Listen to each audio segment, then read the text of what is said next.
Good morning and Jai Hind to all of you. This is Rashmi Singh from VS Memorial Public School. Today I am going to teach you civics of class 6 and this is the chapter 3 forms of government. So basically forms of government का मतलब क्या होता है? Government के प्रकार. अब इसका मतलब क्या है? इस चैप्टर में हम समझेंगे कि गवर्नमेंट के प्रकार या टाइप्स ऑफ गवर्नमेंट कैसे कैसे गवर्नमेंट हो सकती हैं उनके बारे में यहाँ समझेंगे. सबसे पहले इसको समझने से पहले ये समझ लेते हैं कि गवर्नमेंट की डेफिनेशन क्या होती है. The government is a political system by which a country or state is administrated. So basically government एक ऐसी पॉलिटिकल सिस्टम है जिसके द्वारा किसी कंट्री या स्टेट को एडमिनिस्ट्रेट शासन किया जाता है. मतलब ये कहा गया कि गवर्नमेंट सरकार एक ऐसी पॉलिटिकल सिस्टम है जिसके द्वारा किसी कंट्री या स्टेट को एडमिनिस्ट्रेट मीन्स उस पर शासन किया जाता है. अब बेसिकली मेन फंक्शंस क्या है गवर्नमेंट की? The three main functions of government are build the infrastructure of the country, look after the welfare of the people, maintain law and order in the country.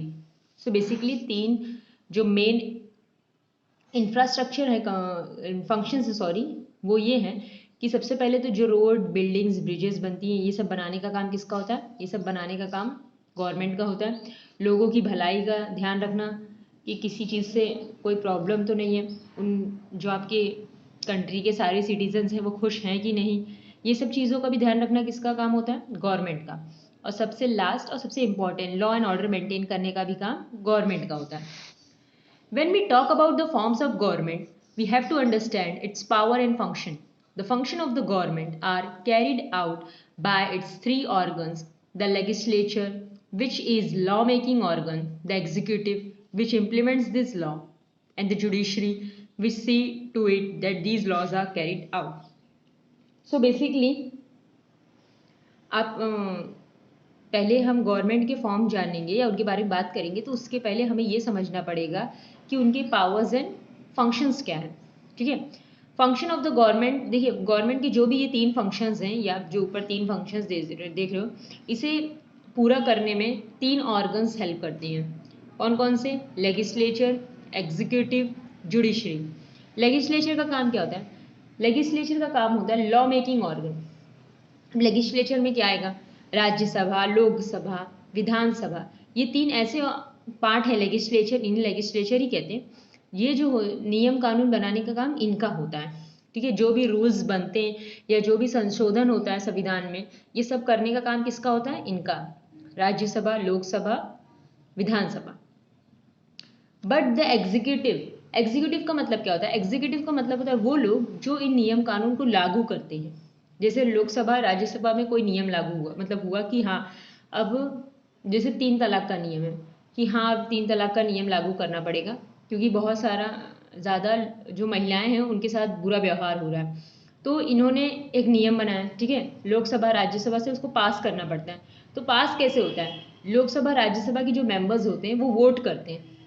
सबसे ज़्यादा vote अगर उसके हाँ किसको पास करना है, सबसे ज़्यादा वोट अगर इस पर पड़ गया तो फिर वो पास हो जाएगा. अगर बाकी के लोग उसका विरोध करेंगे, जैसे मान लीजिए 100 लोग हैं, 70 लोग ने कहा कि हाँ ठीक है पास करा देते हैं, औरतों की भलाई है, और 30 लोगों ने कहा कि नहीं नहीं ये गलत है, तो मेजोरिटी विंस. जितने ज़्यादा वोट उसी अकॉर्डिंग से डिसीजन होगा. लोकसभा में पास हो गया, राज्यसभा में पास हो गया, उसके बाद आपके prime minister, vice president, president, इनके सिग्नेचर के बाद इसे नियम को, जो आपका पहले एक बिल था, अमेंडमेंट था, पहले एक बिल रहता है, जब उस पर सबका सिग्नेचर सबकी रजामंदी मिल जाती है तो वो क्या बन जाता है? लॉ बन जाता है. ठीक है. तब एक कानून बन गया. तो मैं ये कह सकते हैं कि लेजिस्लेचर, विधानसभा, राज्यसभा कानून बनाते हैं, उसको इम्प्लीमेंट करने का काम किसका होता है? लागू करने का काम आपके प्रेसिडेंट, क्योंकि सबसे इंपॉर्टेंट तो आपके प्रेसिडेंट ही होते हैं. कोई भी नियम है राज्यसभा लोकसभा सब जगह से पास हो गया, पर अगर प्रेसिडेंट ने अपनी सिग्नेचर नहीं की तो फिर वो कानून नहीं बन सकता, वो लॉ नहीं बन सकता. ठीक है. तो आपके यहाँ एग्जीक्यूटिव्स में कौन कौन आ जाएंगे? प्रेसिडेंट, प्राइम मिनिस्टर और vice president. Judiciary which sees to that these laws are carried. अब सबसे इंपॉर्टेंट काम किसका होता है? जुडिशरी का. राज्यसभा लोकसभा ने नियम बनाए, आपके प्रेसिडेंट ने सिग्नेचर भी कर दिया, प्राइम मिनिस्टर ने भी कर दिया, नियम लागू भी हो गया, पर इसका पालन प्रत्येक सिटीजन करे, ये ध्यान कौन रखेगा? ये ध्यान रखेगा जुडिशरी. जुडिशरी, आपका सुप्रीम कोर्ट, हाई कोर्ट इस चीज़ का ध्यान रखेगा कि इंडिया का प्रत्येक सिटीजन इस नियम का पालन करे, और अगर नहीं करेंगे तो फिर उसके लिए उनको पनिशमेंट मिलती है। A form of government is a system by which a state or country is governed. The constitution forms the basis on which a country or state will be governed. The governments are classified on the basis of objective policy, the way power is exercised, and the nature of constitution. देखिए, a form of government is a system by which state or country is governed. Form मतलब, अब देखिए मैं अलग अलग आपको types बताऊंगी government के। सब टाइप गवर्नमेंट जो भी अलग अलग टाइप्स के हैं, भले वो अलग अलग टाइप से, पर उनका एक ही मकसद होता है ना, जो स्टेट और कंट्री है उस पर शासन करें। कॉन्स्टिट्यूशन ही हमारा एक मेन बेस है जो हमें हेल्प करता है। मीन्स हेल्प कैसे करता है, संविधान में जो लिखा है उसी का पालन सबको करना है, चाहे वो गवर्नमेंट हो चाहे इंडिया का कोई भी सिटीजन हो। तो गवर्नमेंट भी जो भी रूल्स रेगुलेशंस या जो भी हमारे ऊपर नियम कानून लगाएगी वो सब कॉन्स्टिट्यूशन के अकॉर्डिंग ही करेगी, वो अपने मन से कुछ नहीं कर सकते। Governments are classified on the basis of object. Governments को अगर अब टाइप्स ऑफ गवर्नमेंट्स पढ़ना है तो उनको हम किसके अकॉर्डिंग क्लासिफाइड करेंगे, बेसिस ऑफ ऑब्जेक्टिव्स, उनकी पॉलिसीज क्या है, कैसे वो शासन करते हैं, और नेचर ऑफ द कॉन्स्टिट्यूशंस। ठीक है, ये डिफरेंट डिफरेंट गवर्नमेंट्स के मेन पॉइंट्स हैं कि उनकी पॉलिसीज क्या है, कैसे वो शासन करते हैं, और नेचर ऑफ द कॉन्स्टिट्यूशन। क्योंकि कहीं कहीं हमारे यहाँ का कॉन्स्टिट्यूशन डिफरेंट है, ब्रिटेन का कॉन्स्टिट्यूशन डिफरेंट है, रशिया का कॉन्स्टिट्यूशन डिफरेंट है, सबके यहाँ का संविधान अलग अलग होता है। अब यही सब यहाँ पढ़ना है। Democracy and authoritarianism government. Democratic government and non democratic और authoritarian government are classified on the basis of answerability to people. अब देखिए, यहाँ दो तरह के गवर्नमेंट आपको पढ़ने को मिलेंगे, एक तो डेमोक्रेटिक और दूसरा non democratic. Non democratic government को ही अथॉरिटरियन गवर्नमेंट भी कहा जाता है। Are classified the basis of answerability, कैसे वो लोगों को जवाब देंगे या कैसे वो लोगों की मदद करेंगे, कैसे वो लोगों का ध्यान रखेंगे, इसके ऊपर डिपेंड करके हम democratic and non democratic government को डिवाइड करते हैं। देखिए, डेमोक्रेसी का मतलब होता है, ये दो शब्दों से बना है, डेमोज एंड क्रेटोज। इस वर्ड का मतलब होता है together authority of the people, authority of the people. Democracy, अब देखो डेमोक्रेसी का मतलब अथॉरिटी ऑफ द पीपल से क्या रिलेशन। जहाँ बेटा डेमोक्रेसी है, जैसे इंडिया में डेमोक्रेसी है, तो हम किसी को कुछ भी बोल दे रहे हैं, हमारे पास फ्रीडम ऑफ स्पीच है, फ्रीडम ऑफ एक्शन है, किसी को कुछ भी बोल दे रहे हैं। मतलब ये संविधान में ये नहीं लिखा है, कॉन्स्टिट्यूशन में ये नहीं लिखा है कि आप किसी को कुछ भी बोल दीजिए, बट क्योंकि हमारे पास फ्रीडम ऑफ स्पीच है तो हम ये बिल्कुल नहीं सोच रहे हैं कि हम सामने वाले को क्या बोल रहे हैं। हम अपने प्राइम मिनिस्टर के बारे में भी कुछ बोल देते हैं, अपने वाइस प्रेसिडेंट के बारे में भी कुछ बोल देते हैं। तो एक तरह से डेमोक्रेटिक गवर्नमेंट है, सबको आज़ादी है कोई भी चीज़ करने की, पर हर चीज़ के डेमोक्रेटिक गवर्नमेंट में भी हर चीज़ के नियम कानून होते हैं।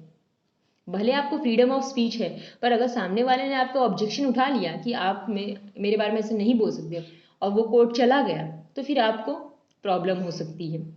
नॉन डेमोक्रेटिक गवर्नमेंट में क्या होती है आगे देखेंगे, पहले डेमोक्रेटिक गवर्नमेंट को पूरा पढ़ लेते हैं। Development of human personality is possible only when the individual enjoys the freedom of action and speech. किसी भी इंसान का जो डेवलपमेंट होता है उसकी पर्सनैलिटी का तभी पॉसिबल है जब वो व्यक्तिगत रूप से उसको फ्रीडम ऑफ स्पीच और एक्शन का अधिकार मिले।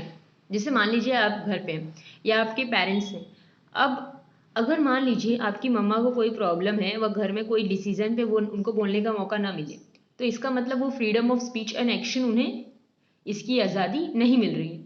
जबकि किसी भी इंसान का पर्सनल डेवलपमेंट इसी के ऊपर डिपेंड करता है कि उसको फ्रीडम ऑफ स्पीच और एक्शन की आज़ादी मिले, और ये कहाँ मिलेगा, ये आपको सिर्फ डेमोक्रेसी में ही मिलेगा, डेमोक्रेटिक गवर्नमेंट में ही मिलेगा, क्योंकि यहाँ तो सबको आज़ादी है, कोई किसी को कुछ भी बोल सकता है।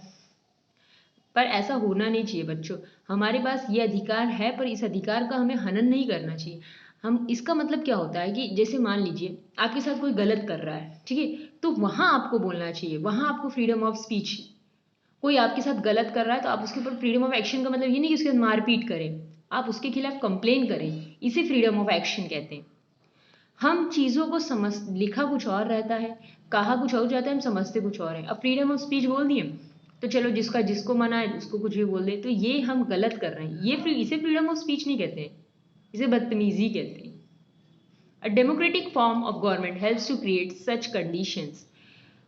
The most direct form of popular participation is adult franchisee. Universal adult franchisee means that all governments adult citizens have the right to vote. Though these representation are elected and a government is formed, the organization functioning of the government is controlled by the people, while the governmental authorities recognize individual rights and liberty are also important.